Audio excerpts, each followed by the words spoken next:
Kasama na ngayon si Kelly Williams kila Jason Castro, Reynam Batak at RR Pogoy sa injury list ng TNT, at nagtamo din ng sprained ankle si Calvin Oftana. Tinawag itong gabi ni Kelly Williams para sa TNT matapos ma-sprain ang kanyang bukong-bukong, sa unang kalahati ng Game 4 ng PBA Philippine Cup Semifinals. Ang dating league MVP, ay lumabas sa laban noong Miyerkules sa Mall of Asia Arena sa second quarter, matapos manakit ang kanyang bukong-bukong at ang tropang 5G ay nahabol ng Rain or Shine Elasto Painters. Walang score si Williams sa kanyang 15 minutong stint sa sahig, ngunit nakakuha siya ng kabuoang 6 na rebounds. Sa kanyang pagkawala, si Coach Chot Reyes ay nagtungo sa TNT bench, at inatasan si Henry Galinato na tulungan sina Poy Erim at Brandon Ganuelas-Rosser, na maging sentro para sa koponan, ang pinsala sa 43 anyos na veterano, ang pinakahuling tumama sa tropang 5G. Nasa 2 laro na ngayon na wala, si shooting guard Roger Pogoy hamstring, habang wala sa nalalabing bahagi ng conference ay sina guards Reynam Batak at Jason Castro.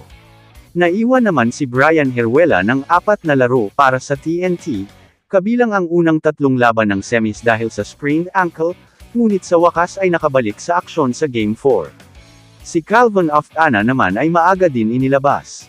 2 beses na na-sprain si Calvin Oftana sa kanyang bukong-bukong sa Game 4, na panalo ng TNT laban sa Rain or Shine, ngunit hindi ito hadlang sa kanyang pagsisikap na wakasan ang Elasto Painters ngayong Biyernes.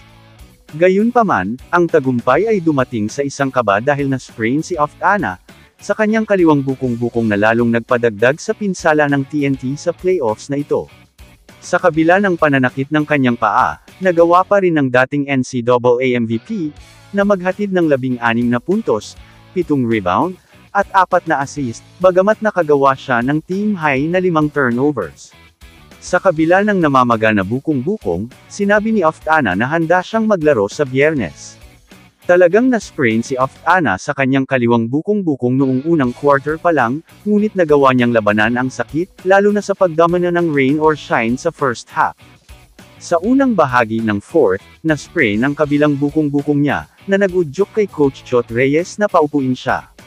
Bumalik siya pagkaraan ng 3 minuto at sinubukang damhin ang magkabilang bukong-bukong, naglaro ng kaunti sa ibaba ng 3 minuto, bago tuluyang bumalik sa bench. Kamusta mga idol?